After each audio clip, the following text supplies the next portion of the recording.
All right, video number 4. So this one is going to be about the moment I realized what was going on. So woke up that morning. The horses were fed around approximately 8-9 o'clock, somewhere in there. Horses were fed.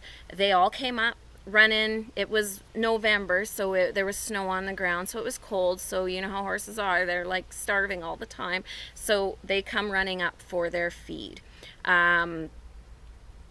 They ate.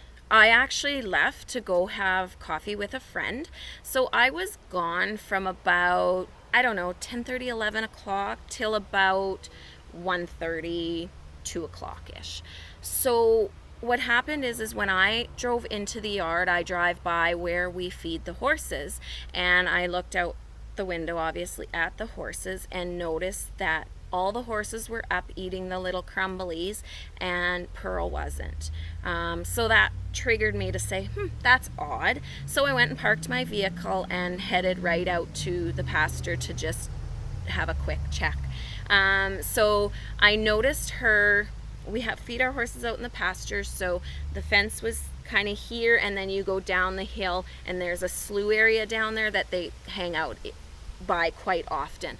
So I come over by the fence and I noticed her at a distance. So the first thing I noticed is she was just standing funny. She was standing, number one, by herself when everybody else is eating their snackies, and number two, the way she was standing. You know how horses, when they stand, they have that nice slope in their back, right? It goes from their withers up to their rump.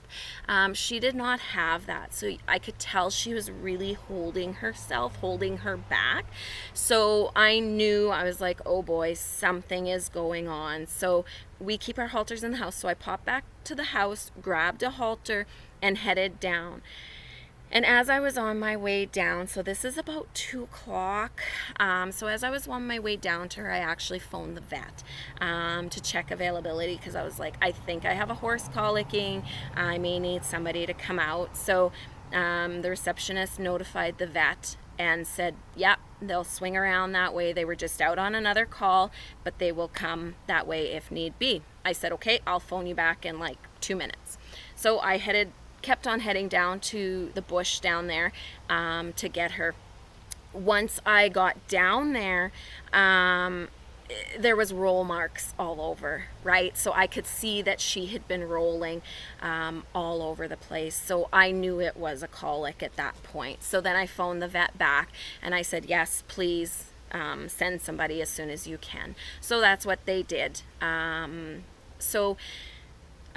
Yeah, and it still took them 2 hours to come, but that is when I first realized, when I walked over the hill to that fence and seen her standing there.